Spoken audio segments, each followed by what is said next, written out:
Bien, primero que todo, gracias a ustedes por la acogida que hicieron a nuestra propuesta inicial de tener un espacio para discusión de un tema, un asunto que para la filosofía contemporánea y para nosotros es de fundamental relevancia. Me voy a concentrar en dos cosas, primero. Lo primero que quiero examinar es qué tipo de documento es este, porque ya sabemos que efectivamente es una carta, pero hay que tener mucho cuidado sobre qué es lo que podríamos esperar encontrar en este texto. Entonces la primera consideración va a ser sobre qué tipo de documento es este. Y la segunda, ya presentar un poco, grosso modo, cuál es la línea problemática que Heidegger expone en este texto. Entonces, lo primero que decimos es algo evidente, es una carta, ¿sí? Y el término carta aparece en el título mismo del texto, ¿sí? Entonces ya nosotros decimos, sí, efectivamente es una carta. Pero cuando uno lo mira con cuidado, no son los tipos de cartas habituales a los que estamos acostumbrados, ¿sí? En las cuales se expone una interrelación con un auditorio o con un lector, ¿sí? Potencial o real, ¿sí? No encontramos eso, ¿sí? La carta está remitida, ¿sí? A Jean Boufret en 1946. Entonces hay que tener en cuenta ese documento del 46, inicialmente remitida a Boufret, a una persona en concreto, ¿sí? Jean Boufret, ¿sí? Un estudiante de Heidegger, ¿sí? en la época del 27, en la época de los 30, y discípulo de Sartre, ¿sí? Y que hace parte de la recepción de Heidegger, de la obra de Heidegger en la filosofía francesa contemporánea, o por lo menos de la segunda mitad del siglo XX, ¿sí? No es la primera, ¿no? Ya estamos en el 46. Entonces, lo primero es eso. Segundo, es que esta carta quiere contestar a una pregunta. Y cuando uno examina esto con cuidado, para Heidegger es muy importante, ¿sí? No tanto dar una respuesta inmediata a una pregunta, como precisar el sentido de la pregunta. Y la pregunta son dos preguntas realmente, no una pregunta. Una inmediata en el 46 y una anterior, ¿sí? En la década de los 30. La inmediata es, dada la situación de la posguerra, ¿cómo o en qué sentido podemos reivindicar el humanismo hoy? Esa es, digamos, la más inmediata que tenemos, la más directa, la que corresponde al 46. Pero al final de la carta, ¿sí? En toda la reflexión sobre el humanismo, ¿sí? Todo lo que implica eso, ¿sí? Heidegger evoca una pregunta anterior que fue formulada, ¿sí? En el marco de la recepción de Ser y Tiempo. Y la pregunta es más escueta, ¿sí? ¿Cuándo escribirá usted una ética? ¿Escribirá usted una ética? ¿Sí? Digamos, esa es la pregunta escueta. Y digo que esa pregunta es ya de la recepción de Ser y Tiempo en la década de los 30. Una más próxima y una más distante, ¿sí? Eso es lo que quiere hacer. Entonces, dar una respuesta a una pregunta que tiene dos momentos. Pero el texto es realmente una misiva pública. Es una carta que no se envía a título individual, sino que es pública y que posteriormente, en el 49, se incorpora a lo que se conoce con este libro, ¿sí? Hitos o Beckmark. ¿Sí? Este es el libro en el cual la carta está siendo incorporada, ¿sí? Entonces miren lo que ocurre. ¿Qué pasa cuando la carta, que es privada, una respuesta a una carta privada, se incorpora en una obra fundamental de Heidegger, que es Hitos, Beckmark? Es donde habitualmente la conocemos. Ustedes la tienen en la edición de Alianza, como si fuese una obra separada, fuera de un contexto más problemático. Y esa decisión de Heidegger de incorporar la carta en una obra más compleja del 49 obedece a que Heidegger está tomando posición frente a lo que él denomina historia del ser. Y yo después voy a hablar qué significa esa historia del ser. ¿Sí? Es una toma de posición pública frente a la historia del ser, teniendo en cuenta los acontecimientos inmediatos, ¿sí?, que están en juego. Y frente a esa toma de posición, Heidegger dice que de lo que se trata, cito a Heidegger, es de abrir surcos a un pensar, ¿sí?, apenas visible. Es decir, la carta quiere abrir surcos, ¿sí?, de alguna manera jugando con la expresión Beckmarken, o sea, hitos, ¿sí?, generar un hito para un pensamiento que todavía no está plenamente desarrollado, o por lo menos no es plenamente visible. Y a su vez, y esto es algo muy importante, la carta es uno de los documentos que tenemos de lo que se considera como el autoexamen de Heidegger de su proyecto de 1927, Ser y Tiempo.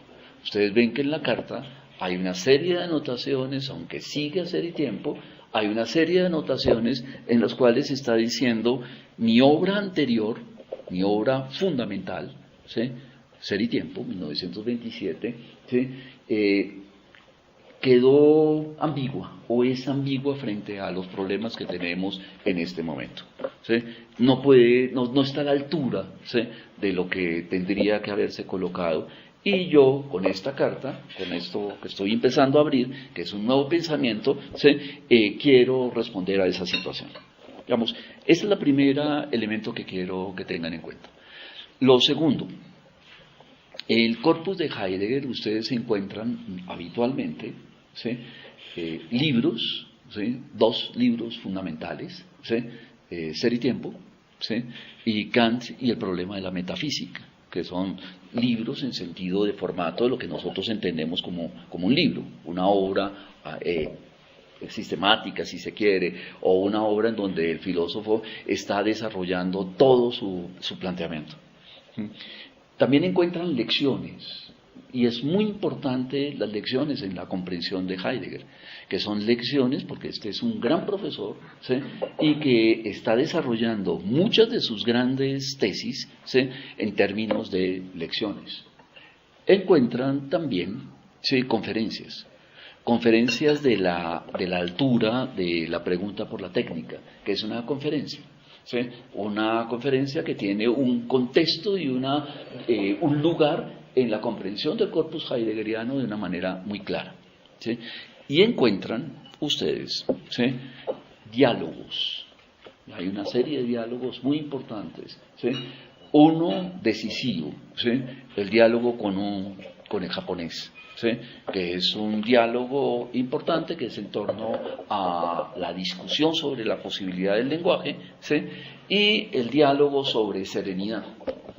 Encuentran también el diálogo que a mí me gusta bastante, que es el diálogo que tiene como espacio un campo de concentración. El lugar es un campo de concentración.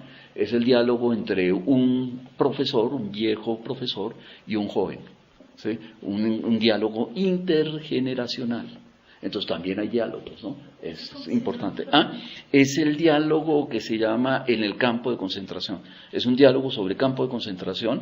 Es entre un joven profesor y un estudiante que es realmente el hijo de Heidegger, ¿sí?, que estuvo en el campo de concentración y en el cual Heidegger está tratando de entender el problema de qué significa la guerra.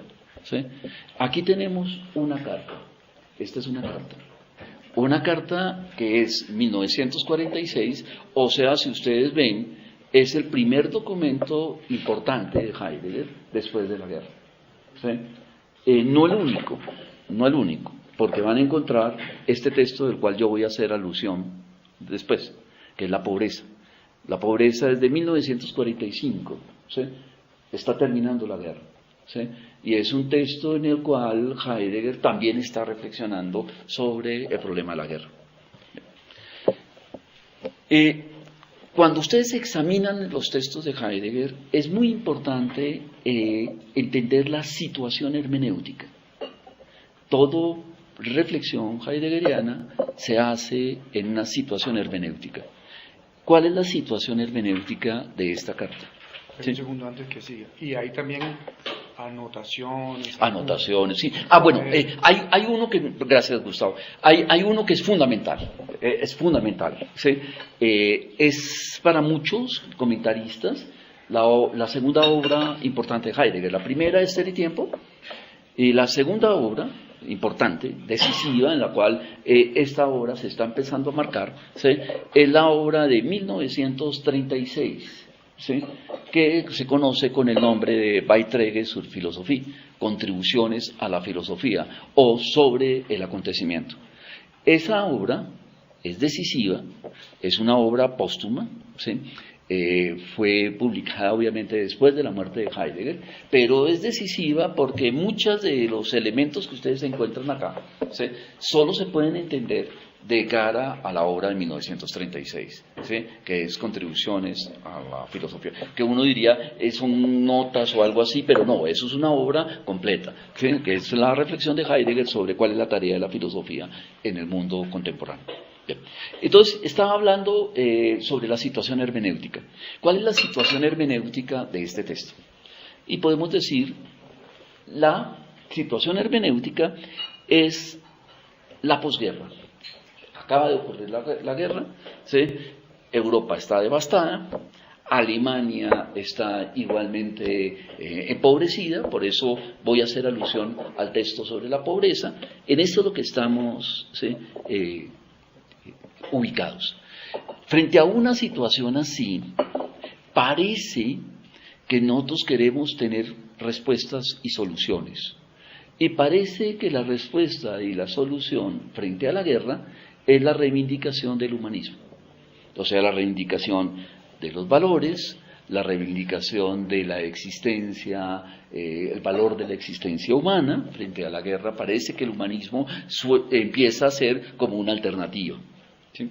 Sin embargo, lo primero que ustedes tienen que tener en cuenta es que el término humanismo, tanto en el título y posteriormente, aunque va a ir perdiendo lo que ocurre, está utilizado en comillas, como si Heidegger no se quisiera comprometerse de manera decisiva con reivindicar el humanismo o algo parecido.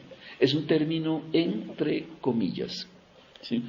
Y el objetivo de la carta es muy simple: abrir surcos a un pensar apenas visible, es decir, un pensar que pueda, uso el término, no es de Heidegger, pero lo podemos utilizar, pueda deconstruir el término humanismo.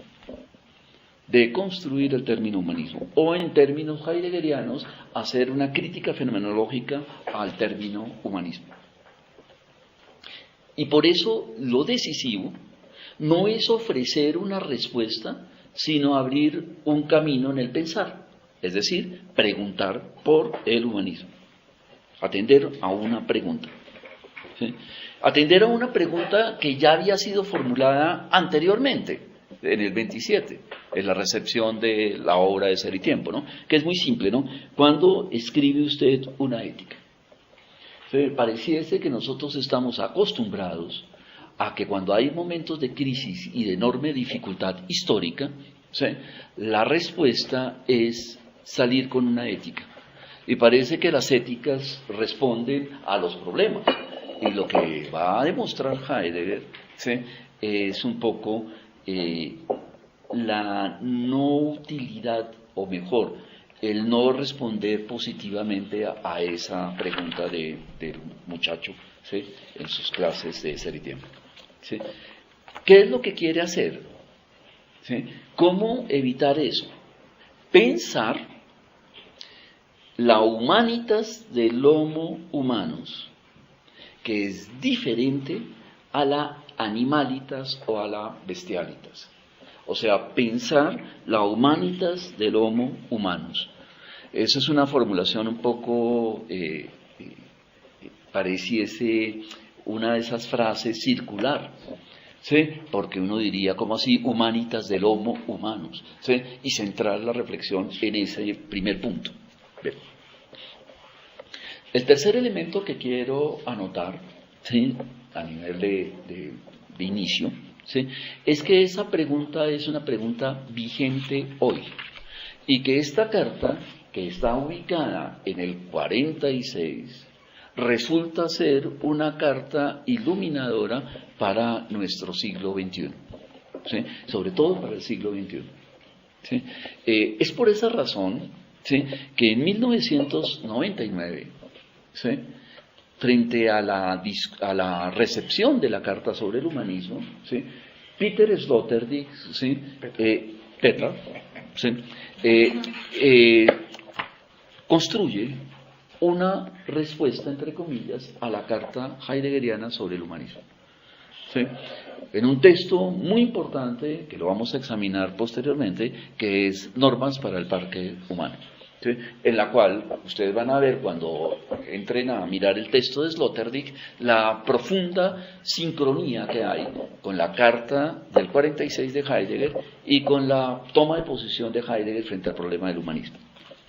Ahora, grosso modo, voy a ir indicando los núcleos esenciales de estos 7 pasos, ¿sí?, teniendo en cuenta que es una carta, ¿sí?, teniendo en cuenta que es una carta que es novedosa en su reflexión, ¿sí?, y que va a dar mucho de qué pensar para nosotros. Entonces vamos con el primero, la situación hermenéutica. De manera muy sencilla, ¿sí?, Heidegger anota, y tengan en cuenta un poco el debate, ¿sí?, de la urgencia de una respuesta marxista frente a los problemas de la guerra, ¿no?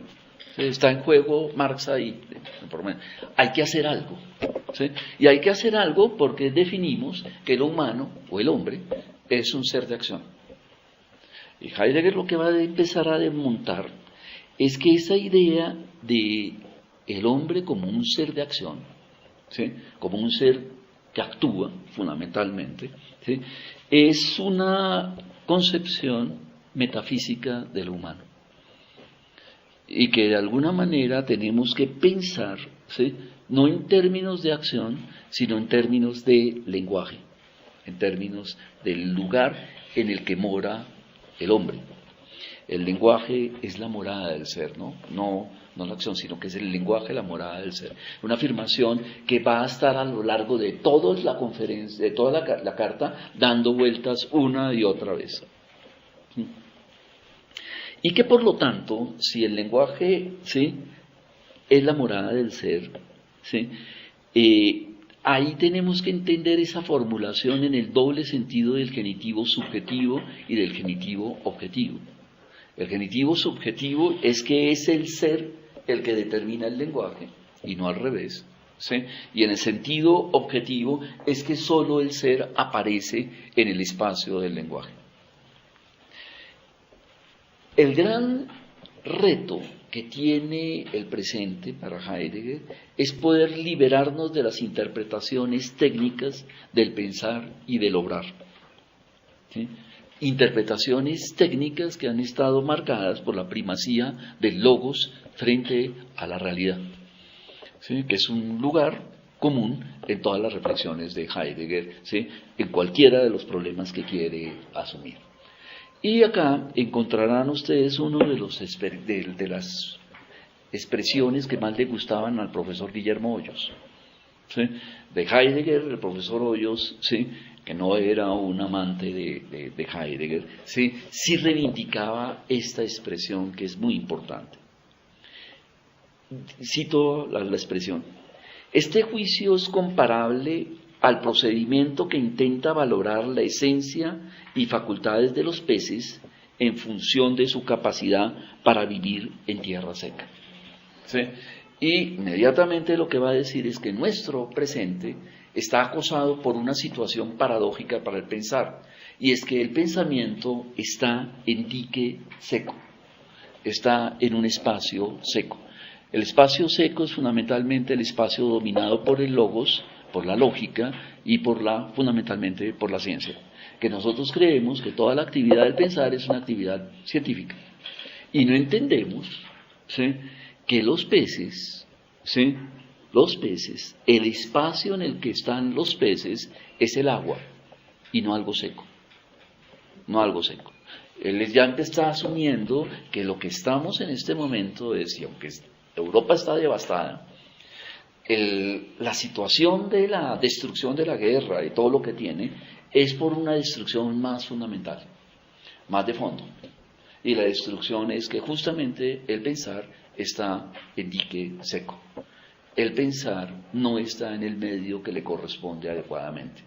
El medio que le corresponde adecuadamente es el lugar en el cual el pensar puede emerger, ¿sí? Es justamente una comprensión no científica, no técnica del lenguaje y del pensar mismo, ¿sí? ¿Cómo enfrentar eso? Y dice Heidegger, poniéndole cara al pensar, interpelando el pensar. Pero para poder interpelar el pensar, tenemos que poder entender que tenemos una dificultad ante nosotros. Y la dificultad es el segundo momento, ¿sí? Nuestro pensamiento está encapsulado en ismos, en etiquetas, en lugares comunes, ¿sí? En aceptaciones que nosotros damos, que son comunes para todo, y como todo el mundo acepta eso, entonces por ahí nos movemos, ¿sí? Este segundo momento, ¿sí?, es entender la dificultad que tenemos, ¿sí?, ante nosotros. Tengo una tarea, pero para emprender esa tarea tengo ante todo una dificultad. ¿Y cuál es la dificultad? El reino de los ismos, ¿sí?, que aquí aparece como el dominio de la opinión pública. Es uno de los elementos centrales para Heidegger, que ya viene desde el 27, ¿sí?, anotando. ¿La dificultad cuál es? Es que cuando queremos pensar, prima la opinión pública. La opinión pública es un espacio de lo comúnmente aceptado, de lo comúnmente recibido, de lo comúnmente programado, en el cual nosotros creemos que tenemos que entrar en juego, y el pensar ahí tiene gran dificultad, ¿sí? Curiosamente, dice Heidegger, los griegos pensaron originariamente sin la necesidad de apelar a ismo alguno.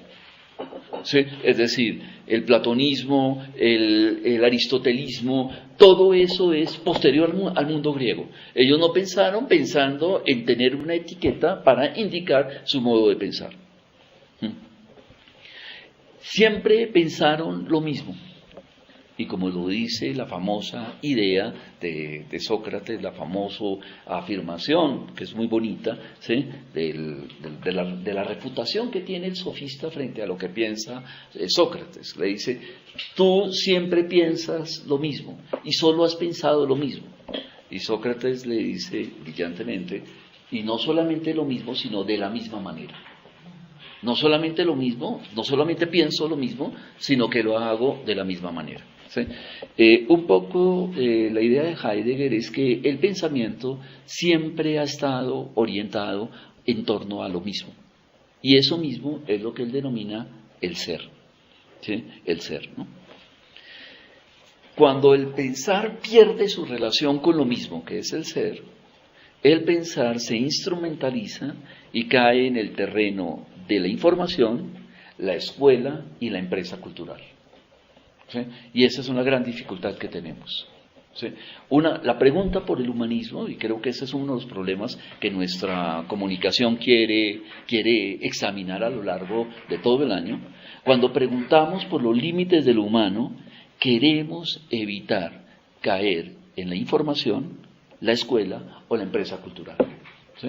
Es decir, el humanismo se ha convertido en la década de los 50, ¿sí?, en un patrimonio cultural, en una escuela, en un elemento de información que vamos a dar etiquetas y rótulos y todas esas cosas. Y eso no es la idea, ¿no? Heidegger dice, lo que más se resiste a las etiquetas es justamente la actividad del pensar. Pero, ¿sí?, ¿por qué son tan atractivas las etiquetas? Son atractivas las etiquetas porque nosotros tenemos una actitud objetivante frente al pensar. Pienso algo. Y eso que pienso es justamente un objeto medible, cuantificable, determinable y, por lo tanto, precisable. Siempre que hay discusión con los filósofos es que nosotros sentimos que los filósofos no precisan. no objetivan, no miden, no cuantifican. Claro, no podemos medir, no podemos cuantificar, ¿sí? No podemos determinar, porque lo que hacemos es fundamentalmente pensar, ¿sí? La objetivación es el reino de lo siempre igual, que no es el reino de lo mismo en sentido socrático y en sentido heideggeriano. Heidegger utiliza aquí una expresión que ya venía desarrollando en el 27, y es que los ismos muestran el gobierno de lo uno, el uno, ¿no? El uno que es un uno cualquiera, que es uno más, un uno indiferenciado, ¿sí? Que es lo que él llama, en últimas, la opinión pública, ¿sí? ¿Quién piensa eso? El uno. ¿Y quién es el uno? Nadie. Nadie y todos, ¿sí? Un uno amorfo, indiferenciado. ¿Sí? Un uno, ¿sí? Del cual empieza a construir el elemento, ¿sí? Nuestro momento de pobreza es que para ese uno el peligro, ¿sí? Ya no se ve o no se asume como peligro. En el reino del uno, ¿sí? El peligro no se puede vislumbrar como tal, ¿no? Aquí hay una alusión a textos anteriores de Heidegger sobre el problema del peligro, pero fundamentalmente con respecto a la situación de la guerra en ese momento en el que estamos ubicados, ¿sí? La verdadera amenaza del hombre no se puede pensar, porque esa amenaza del hombre está enmarcada en el reino de la opinión pública. Frente a eso, ¿qué queremos hacer? Un pensar que prescinda de etiquetas, un otro pensar, el tercer momento. Ese otro pensar preguntará ahora por la esencia del hombre. ¿Cómo se determina entonces la esencia del hombre? Primer intento de respuesta a esa pregunta, ¿sí? Es considerar que el hombre es un ser social, ¿sí? Es decir, tener en la respuesta inmediatamente al marxismo. Es un elemento con el cual ya ustedes habían visto un poco la idea de Marx, de Sartre, ¿sí? De reivindicar el marxismo como una forma de responder al problema de la crisis, ¿sí? Entonces, lo primero que dice Heidegger acá es que el marxismo, ¿sí? Piensa la esencia del hombre como una esencia social, como un ser social, y un ser social como un ser natural. Pero el cristianismo también, ¿sí? Delimita la esencia del hombre frente a la divinidad. La esencia del hombre se pensaría en relación con la divinidad, o en relación a lo social, o en relación con la divinidad. Nos recuerda en sus estudios un poco muy claros que el término humanismo, la humanitas, ¿sí? Fue pensada en el mundo romano, ¿sí? Y en diferencia, otra vez, ahora no tanto en relación con lo social o en relación con la divinidad, sino en diferencia con el homo barbarus, ¿sí? El homo humanus se distancia del homo barbarus, ¿sí? Y aboca, ¿sí? A que la idea inicial del humanismo, ¿sí? Fue construida por la paideia griega, el término paideia, ¿no? El término de la formación, que era el gran componente de la cultura clásica. O sea, lo humano tendría que ver con la idea de la cultura clásica, ¿sí? Paideia que fue reivindicada por el mundo griego, por el mundo alemán, en mano de Goethe, Schiller y Hölderlin, que tendría que ver que la esencia del humano estaría en el lugar del studium humanistas, ¿sí? De los estudios humanistas, y por lo tanto la idea fundamental de la educación, que es más o menos lo que está ahí en juego. Pero, ¿sí? ¿Es suficiente esta apelación a decir que el término humanismo, la esencia del humano, se pensó en el marxismo, centrada en el mundo social, en el cristianismo en su relación con la divinidad, o en el mundo clásico en su relación con la formación? Parece que no, ¿sí? Cuando pensamos la esencia del humanismo, ¿en qué estamos pensando? Cuando pregunto cuál es la esencia del hombre, ¿en qué estoy pensando? Y por lo menos para Heidegger eso implica varias cosas. Primero, una interpretación de la naturaleza. obviamente, ¿no? Es decir, ¿cuál es la naturaleza del hombre? Luego es porque yo tengo una concepción de la naturaleza, pero también una concepción de la historia y una concepción del mundo. Y en últimas, ¿sí?, que estoy dándole a la concepción de naturaleza, de historia y de mundo un lugar de fundamentación. Para Heidegger, ¿sí?, la pregunta por la esencia del hombre es una pregunta metafísica.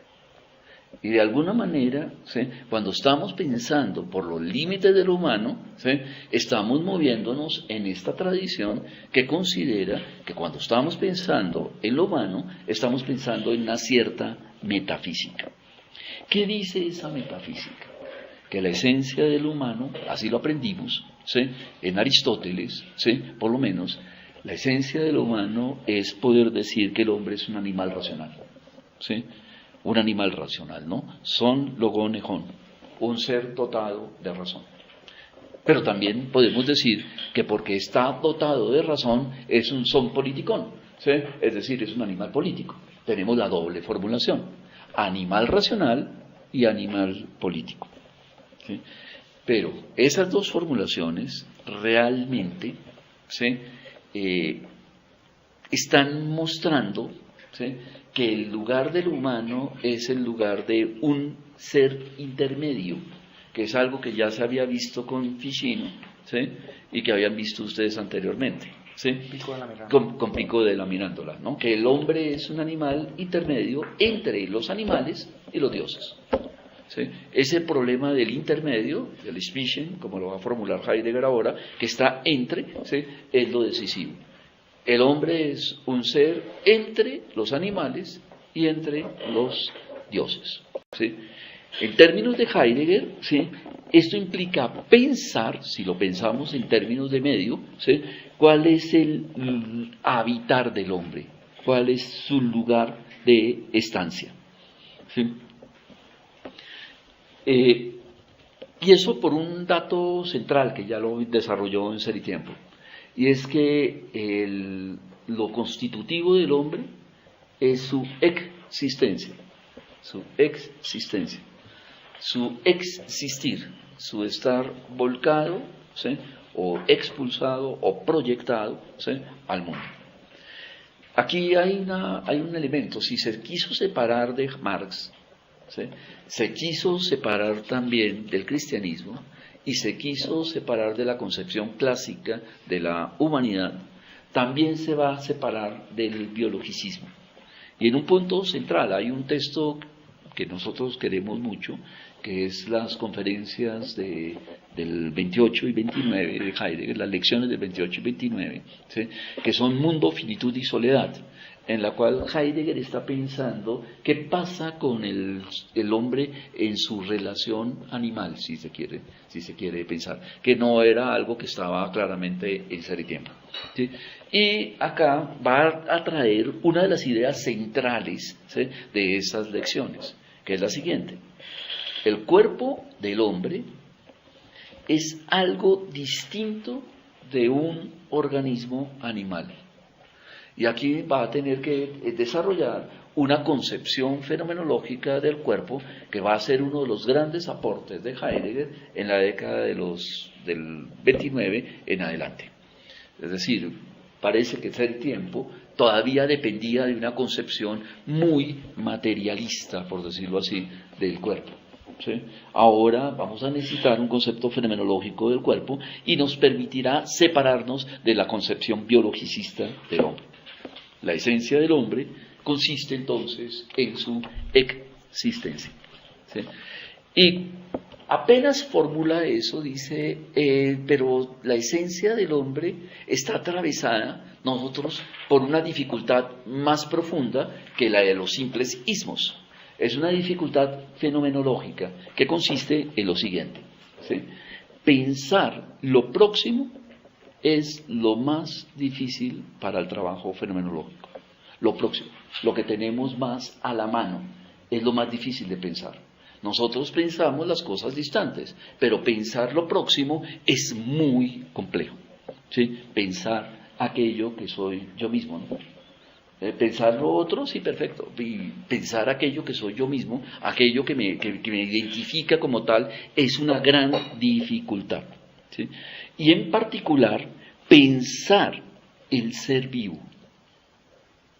Pensar el ser vivo en la medida en que yo soy un ser vivo es una enorme dificultad fenomenológica. ¿Sí? Y por eso apelamos a los ismos, como tratando de salir a esa dificultad que tenemos ahí en mente. ¿Sí? ¿Y por qué? ¿Sí? ¿Por qué es eso difícil? ¿Sí? Porque nosotros, ¿sí?, como lo dice San Agustín, cuando nos pensamos a nosotros mismos, nos volvemos una pregunta. Y pensar con preguntas es lo más difícil. Tener respuestas, el mundo está lleno de respuestas. Hay que tener cuidado porque en cualquier esquina le venden a uno una respuesta. ¿Y las preguntas? ¿Sí? Eso es lo más difícil, ¿no? Este otro pensar que quiere desarrollar Heidegger es un pensar entonces que quiere poder asumir la complejidad de poder pensar aquello que es lo más próximo. ¿Y qué es lo más próximo? ¿Sí? La esencia del hombre. Entonces, en cuarto lugar, la esencia del hombre. ¿En qué consiste esa esencia del hombre más allá de sus determinaciones metafísicas? ¿Sí? En Ser y Tiempo, la afirmación con la cual Heidegger va a empezar todo su trabajo fenomenológico es muy sencilla. El Dasein, ¿sí?, el término Dasein es un término técnico en Heidegger, es decir, ese estar ahí, que soy yo mismo, ¿sí?, y que se identifica con lo que soy como tal, ¿sí? Al Dasein, ¿sí?, le va a su ser, dice Heidegger. A ese ente que en cada momento soy yo mismo, ¿sí?, es la formulación, le va a su ser, le incumbe su ser. La existencia está involucrada en mi existencia. ¿Sí? ¿Cómo pensar eso? ¿Sí? ¿Cómo pensar eso? Parece que Heidegger está hablando en contra del humanismo metafísico. Y si está hablando en contra del humanismo metafísico, entonces está cayendo en nihilismos o está cayendo en una no reivindicación de la humanitas. Y no es eso, ¿sí? No se trata de eso, ¿sí? Lo que quiere demostrar Heidegger es que la esencia del Dasein es su posibilidad. Y esta es la ruptura más fuerte con Sartre. ¿Sí? Pensar que la esencia del Dasein es su posibilidad. ¿Sí? Que realmente mi ser es un ser posible que incluye todo lo que nosotros somos. ¿Sí? Obviamente el límite de la posibilidad es el límite de la proximidad. Lo próximo, ¿sí?, es nuestro límite, ¿sí?, y eso mismo es nuestra posibilidad. Bien. Termino con dos cosas más. ¿Sí? El punto de que poder pensar esa posibilidad implica pensar lo que él llama el desterramiento del hombre moderno, o la condena del hombre a la errancia y la usura. ¿Sí? Que era la noción moderna de hombre, ¿sí?, animal racional, ¿sí?, es la condena, ¿sí?, de la errancia, ¿sí?, de la existencia. O sea, hemos perdido la vecindad con el ser. Y cuando perdemos la vecindad con el ser, parece que el mundo se vuelve un mundo en el cual simplemente erramos por todas partes. ¿Sí? Para poder responder a esa errancia se necesita, en términos de Heidegger, una deconstrucción o una crítica fenomenológica al término humanismo, que es lo que decimos que el término humanismo es un lucus a non lucendo, ¿sí? O lo que uno diría es que Heidegger estaría abocando por una especie de humanismo extraño. Extraño porque no es el convencional de la historia de la filosofía, y extraño porque sería un humanismo sin metafísica, ¿sí?, sin metafísica, ¿sí?, que es un poco la formulación. Para terminar, ¿sí?, retomemos la pregunta final: ¿y cuándo escribirá usted una ética? ¿Sí? Esta parte final es de las partes más más bellas del texto y más complejas teóricamente. ¿Sí? ¿Cuál es la idea? ¿Cómo contesta Heidegger ese problema? ¿No? ¿Sí? Cuando estamos hablando de ética, estamos hablando del vínculo. Y quiero enfatizar en el término vínculo y no tanto en el término comportamiento. El vínculo que implica nuestra pertenencia a normas, a reglas, ¿sí? Reglas para el parque humano, diría Sloterdijk posteriormente, ¿sí? Pero es cómo podemos pensar, reglas que digan cómo vivir destinalmente, es la formulación de Heidegger. Reglas que nos digan cómo vivir destinalmente. En términos de Sloterdijk, reglas para el parque humano, para ese son que somos nosotros. ¿Sí? Tiene que ver con el vínculo ético y acá hace una transformación, ¿sí? Muy radical. Si antes había dicho que el hombre, siguiendo Aristóteles, parece ser que es un animal racional, ahora va a colocar al hombre en una extraña relación, que es la formulación de Heráclito, ¿sí? Ethos anthropos dainon, ¿sí? La estancia del hombre, ¿sí? Es el lugar donde él mora, ¿sí? Esa es un poco la traducción que hace libremente Heidegger de la expresión heraclitea, ethos anthropos dainon, ¿sí? El lugar del hombre, o la estancia del hombre, es su lugar donde mora, ¿sí? Y recuerda la famosa anécdota, que es muy bonita, ¿sí? De los hombres que van a buscar a Heráclito, y Heráclito se encuentra ahí cerca al fuego, a un fuego de panadero, ¿sí? Y que invita a los extraños que están buscando al pensador que verlo en una situación tan rara como estar al lado de un fogón de panadero, ¿sí? Y el pensador lo que dice es: entren, que aquí también están los dioses. Aquí en este fuego también están los dioses, ¿sí? Esa situación un poco enigmática, ¿qué nos está diciendo? ¿Sí? La estancia del hombre es lo cotidiano. Moramos en la cotidianidad. Y pensar lo cotidiano es lo más difícil, ¿sí? Nuestro lugar de estancia es justamente lo cotidiano, ¿sí? Lo cotidiano, ¿sí? Y en lo cotidiano el hombre debe aprender a cuidar, que es el concepto central que está ahí a la base de la definición del cuidado, ¿no? Y tenemos unas formas de cuidado muy importantes, ¿no? ¿Sí? Tal vez esa en la cual no podemos buscar respuestas inmediatas, sino más bien abrir surcos apenas visibles para el pensar, ¿sí? O en otros términos, surcos, ¿sí? Que den que pensar como daban que pensar los poetas inicialmente, ¿no? ¿Sí? O sea, ahí cambia el escenario, porque estamos diciendo que el lugar en el cual, ¿sí? Lo humano acontece es justamente el lugar poético, que es la famosa sentencia de Hölderlin, de que el hombre es pleno de méritos, pero solo poéticamente habita esta tierra.